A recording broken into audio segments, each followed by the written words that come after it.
दोस्तों, एक बार फिर से आप सभी का स्वागत है आपके अपने ही चैनल बैंकर्स बटालियन पे।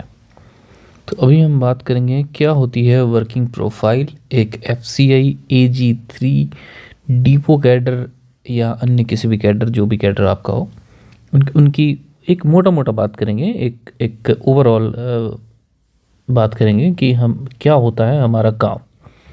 तो हमारा काम जानने से पहले आपको समझना पड़ेगा कि हमारी जो व्यवस्था है FCI की, जो ऑफिसेज हैं वो किस तरह से होते हैं। तो सबसे पहले जो टॉप पे होता है डेट इज़ हेडक्वार्टर। ये दिल्ली में है, आप सबको पता होगा। उसके बाद जो होता है उसके नीचे वो दैट इज़ जोनल ऑफिसेस। ये आप ऐसा समझ लो कि 5 जोन हैं पूरे भारत में, जिसके 5 जोनल ऑफिसेस हैं। और इसके नीचे होता है, उसे कहते हैं RO, regional offices. Regional office ऐसा समझ लो कि जितने भी स्टेट हैं उनके जो भी कैपिटल हैं, उनकी जो भी राजधानी है, वहाँ पर हर एक राज्य की राजधानी में एक RO होता है। और RO के नीचे होते हैं वो होते हैं DOs, डिविजनल ऑफिसेस। या आप ऐसे समझ लो एक डिवीज़न में या एक डिस्ट्रिक्ट में, या डिस्ट्रिक्ट ऑफिसर्स इन्हें भी कहा जाता है, तो यह एक डिस्ट्रिक्ट में ये एक होता है ऑलमोस्ट। और इनके अंडर आते हैं बहुत सारे डिपोज। ठीक है, इनके अंडर जो भी एक डिस्ट्रिक्ट में जितने भी डिपोज होंगे FCI के, वो इनके द्वारा संचालित किए जाएंगे। तो ये बात आपने समझ ली।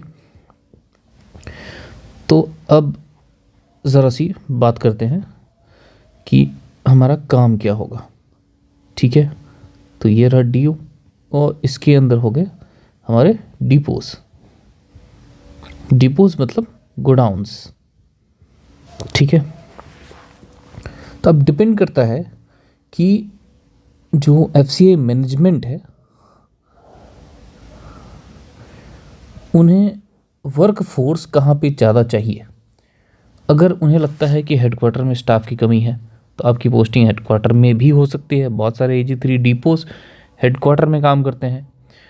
और उन्हें लगता है कि जेडो में आपकी पोस्टिंग होनी चाहिए आपके जो भी आपकी कार्य क्षमता है उसके हिसाब से, तो आपकी पोस्टिंग जेडो में भी हो सकती है, RO में भी हो सकती है, DO में भी हो सकती है, और डिपो में भी हो सकती है। इसी पे डिपेंड करेगा कि आपका काम क्या होगा। अगर इस तरह की आपको पता चल जाए कि आपकी पोस्टिंग कहाँ होने वाली है, फिर जाके ही ये क्लियर होता है कि आपका काम क्या होने वाला है। तो आप बस एक मोटा मोटा आप ये समझ लो, ज़्यादा डीप में नहीं जाएंगे। ये कोई ट्रेनिंग वीडियो नहीं है, बस आपका वर्कलोड कैसा होता है, काम क्या होता है, सिर्फ से रिलेटेड वीडियो है। अगर आप यहाँ से लेके यहाँ तक किसी भी ऑफिस में हैं तो मोस्ट ऑफ ऑफिस वर्क होगा। ये काफ़ी जनरल सी बात है, आई थिंक सबको पता होगी। मतलब ज़्यादातर काम जो होंगे वो फाइल वर्क होंगे। जो भी डेटा इन डिपोज से ऊपर भेजा जाता है, DOs में भेजा जाता है, वही डेटा प्रोसेस होकर फिर RO जाता है, वही डेटा जेडो जाता है, और वही लास्टली हेडक्वार्टर जाता है, जहाँ पर निर्णय लिए जाते हैं कि आगे क्या करना चाहिए, देश की भलाई में क्या करना चाहिए, या काम क्या करना चाहिए। तो ये हो गई एक बात। अब थोड़ा और डीप में चलते हैं कि अगर आपकी पोस्टिंग मोस्ट ऑफ डिपो में होती है तो क्या करना पड़ता है। डिपो में जो काम होते हैं उसे कहते हैं डिपो ऑपरेशंस। ठीक है, अब डिपो ऑपरेशंस के अंतर्गत मोटा मोटा बात कर लेते हैं। 2 काम आते हैं। एक जो होता है वो रिसिप्ट, दूसरा होता है लोडिंग। अगर आप डिपो में हैं तो ये 2 तरह के काम वहाँ पे आपको मुख्यतः यही 2 काम होते हैं। रिसिप्ट में अगर वो डिपो जो भी कंटेन करता है, चावल गेहूँ जो भी करता है, उसकी रिसीट करनी होगी आपको। और लोडिंग में अगर वो सरप्लस स्टेट है, जैसे कि पंजाब है, उत्तर प्रदेश है, हरियाणा है, कोई भी स्टेट है जहाँ कि जो जो अनाज है उसे खाने के बाद भी अगर वहाँ बच जा रहा है तो उसे अन्य स्थानों पे जहाँ कमी है वहाँ भेज दिया जाता है, तो वो लोडिंग में आ जाता है, वहाँ से अनाज किसी और राज्य में किसी और क्षेत्र में चला जाता है। इसमें मोस्ट ऑफ यही दो तरह के काम होते हैं। बाकी डिपो ऑपरेशंस होते हैं, आपको जो डिपो के जो इंचार्ज होते हैं, जो ये शेड के इंचार्ज होते हैं, उनके असिस्टेंट के रूप में आपको यहाँ सेवा देनी पड़ती है। और डीओज में काम हुआ तो मोस्टली आप मैनेजर्स के असिस्टेंट होंगे और जो भी फाइल वर्क है उनमें उनकी मदद करेंगे। और आरओ जेडओ हेडक्वार्टर इन सभी में कहीं ना कहीं फाइल वर्क ही है।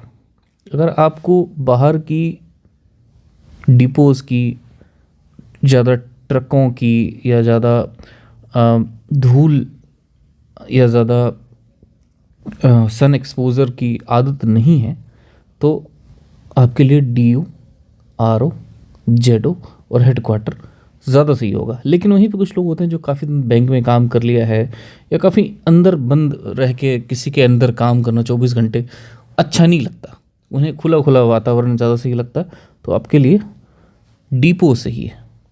अब ऐसा है कि ये आपके चॉइस पे निर्भर करता है कि आपको कौन सा काम पसंद है, लेकिन आपकी पोस्टिंग आपके चॉइस पे नहीं होगी, ये ध्यान रखिएगा। जहाँ भी मैनेजमेंट को लगेगा कि इंसान की ज़रूरत है, स्टाफ की ज़रूरत है, आपकी पोस्टिंग वहीं पे होगी। ठीक है, तो अब एक बार बात कर लेते हैं कैडर वाइज। अगर आपका कैडर जो मोस्ट ऑफ लोगों का, ज़्यादातर लोगों का रहता है वो डिपो कैडर, ठीक है, डिपो कैडर। अगर डिपो कैडर के आप हो तो ज़्यादातर चांस है, नॉट 100%, ज़्यादातर चांस है कि आपकी पोस्टिंग डिपोज़ में ही होंगी, डिपोज़ में ही होंगी। अगर आप यहाँ पर थोड़ा सा जो गर्ल्स हैं उनके साथ थोड़ी रियायत बरती जाती है, अभी तक ऐसा देखा गया है, लेकिन आगे के भविष्य में हो सकता है कि ये भी ख़त्म हो जाए, क्योंकि अब बहुत सारी लड़कियां भी हैं जो डिपो में काम करती हैं। इवन कि हमारे ऑफिसेज में भी बहुत सारी लड़कियां हैं जो डिपो में काम करती हैं। उन्हें ज़्यादातर कोशिश किया जाता है कि ऑफिस में ही रखा जाए। अब और जो अब जनरल कैडर के हैं उनकी ज़्यादातर पोस्टिंग ऑफिस में ही होती है। अकाउंट्स कैडर यानी डिपो कैडर को छोड़ के जितने भी कैडर हैं उनकी ज़्यादातर पोस्टिंग जो है वो ऑफिसेज में ही होती है, यानी डीओज या डीओज मतलब डिविजनल ऑफिसेज, आरओ, जेडओ, इस तरह के ऑफिसेज में ही ज़्यादातर पोस्टिंग होती है। अब जो डिपो में पोस्टिंग होती है उनके साथ एक फ़ायदा भी है और एक नुकसान भी है। नुकसान ये है कि डिपो में जो वर्किंग आवर्स हैं वो फिक्स नहीं होते। वैसे तो आपके जो मेन वर्किंग आवर्स हैं वो ये हैं, ये ऑफिसेस का भी है और ये डिपोज़ का भी है, लेकिन डिपोज़ में ज़रूरी नहीं कि यही वर्किंग आवर्स हो, इसके आगे और पीछे भी आपको काम करना पड़ सकता है। अगर लोडिंग चल रही है और लोडिंग होते होते 5:30 हो गए, तो अगर लोडिंग कंप्लीट नहीं हुई है तो आपको उसके बाद हो सकता है 7 बजे तक, 8 बजे तक, 9, 10, 11, 12 बजे तक भी रुकना पड़ सकता है। एक तो ये माइनस है, हो सकता है कि आपको 10 बजे से पहले 7 बजे भी आना पड़े, ये एक माइनस पॉइंट है। लेकिन इसके साथ एक प्लस है कि आप जितने भी घंटे इसके बाद रुकोगे उसका आपको OTA मिलेगा, ओवर टाइम अलाउंस। ठीक है, तो ये एक प्लस पॉइंट है। बहुत सारे लोग इसके बारे में काफ़ी कम जानते हैं, क्योंकि ये कुछ स्टेट में है, कुछ स्टेट में काफ़ी कम होता है, क्योंकि काम वहाँ काफ़ी कम है, इसलिए OTA भी वहाँ पर ज़्यादा प्रचलित नहीं है। लेकिन पंजाब जैसे क्षेत्रों में, हरियाणा जैसे क्षेत्रों में, यूपी जैसे क्षेत्रों में ये OTA ठीक ठाक हो जाता है। ठीक ठाक मतलब हम इसकी चर्चा भी करेंगे, मैं आपको दिखाऊंगा कि OTA कितना बनता है, कैसे बनता है, पर घंटा कितना होता है। तो उसके लिए आप पहले चैनल को एक बार याद से सब्सक्राइब ज़रूर कर लेना, बिल्कुल जेन्युइन जानकारी जो भी है वो आपको मिलेगी। और ऑफिसेज में क्या है, बिल्कुल 10 to 5:30 का वर्क है। इसके आगे पीछे कई कई जगह देखा गया है कि अगर ऑफिसेज में भी अगर 5:30 के बाद रोक लिया जाता है, या मैनेजर्स आपको किसी रीज़न से, किसी काम से, किसी ज़रूरी काम से रोक लेते हैं, तो शायद उसका भी OTA कई बार आप क्लेम कर सकते हैं। ये कहीं कहीं देखा गया है, और ये कोई ऐसा पुख्ता नहीं है। मोस्ट आप समझो, आप ऑफिस में हो तो 10 to 5:30 ही आपका काम होगा, और आपको सिर्फ सैलरी मिलेगी। जो भी सैलरी है, सैलरी स्लिप की वीडियो मैंने डाल दी है, एक शॉर्ट्स वीडियो पे सैलरी स्लिप की वीडियो है, वो भी आप देख सकते हो। और ओटीए जो है वो सिर्फ डिपोज में ज़्यादातर ओटीए देखने को मिलता है। अब एक बारी बात कर लेते हैं कि ओटीए क्या है, कितना है, और वो जो है आपको कैसे मिलता है। तो चलिए अब बात कर लेते हैं ओटीए की। काफ़ी लोगों को काफ़ी इंटरेस्ट है क्या ओटीए है, कैसे है। यहाँ पर आप देख सकते हो रेट पर आवर। ये रेट पर आवर आपके बेसिक इनकम, जो भी आपका बेसिक होगा, मान लो आप AG3 हो तो आपकी बेसिक 28,200 से स्टार्ट होगी। फिर वो बढ़ते बढ़ते बढ़ते फिर आप AG2 बनोगे, फिर आपकी बेसिक जो है वो 32,000 से ऊपर हो जाएगी। फिर आप AG1 बनोगे, आपकी बेसिक और ज़्यादा हो जाएगी। तो उस हिसाब से आपका जो रेट पर आवर है वो बढ़ता जाएगा। तो ये बिल्कुल बेसिक है। जब आप स्टार्ट करोगे तो अप्रॉक्स यहीं से स्टार्ट होगी। तो वो आप देख सकते हो कि ये 3 घंटे 20 मिनट का ओटीए लगभग 828 रुपये बना है। और यहाँ पर देखो, अगर ये संडे होगा तो फुल डे का ओटीए बनेगा। अगर आप संडे को भी बुला लिया जा सकता है, आपकी जानकारी के लिए बता दूँ, और तो उसका ओटीए एक दिन का लगभग 2,000 रुपये है। अब मैं कुल दिखाता हूँ कि टोटल ओटीए एक महीने का अप्रॉक्स, ये ज़रूरी नहीं कि हर महीने हो, जिस महीने आप जिस घंटे जितने जितने घंटे एक्स्ट्रा काम करेंगे उतने घंटे का आपको ओटीए मिल जाएगा। तो ये कितना घंटा हो जाता है, कभी कभी ये 100 घंटे तक भी चला जाता है, कभी कभी 150 घंटे भी चला जाता है, कभी कभी ये 30 घंटे भी रह जाता है। तो ये फिक्स नहीं है कि किस किस महीने कितना काम होगा और किस महीने आपको कितना ओटीए मिलेगा। तो किसी एक महीने की ओटीए मैं दिखाता हूँ कि वो अप्रॉक्स कितना है। तो इस चार्ट में आप देख सकते हैं ये रियल ओटीए है जो क्लेम किया गया है स्टाफ की तरफ से। तो ये कैटेगरी 3 स्टाफ है जिसकी टोटल महीने की 97 आवर्स बनी है। और जो आपने देखा, जो ओटीए पर आवर था 236 रुपये घंटे के आसपास, या 240 रुपये के घंटे के आसपास है। और 22 दिन ऐसे थे जब स्टाफ ने एक्स्ट्रा काम किए, तो उस महीने की सिर्फ ओटीए जो है टोटल ये 23,078 रुपये हुई। ये आपको सैलरी के अलावे मिलेगी। सैलरी के बाद ये आपके अकाउंट में आएगी। ये फिक्स नहीं होता कि ये कभी थोड़ी लेट भी आती है, कभी जल्दी भी आ जाती है।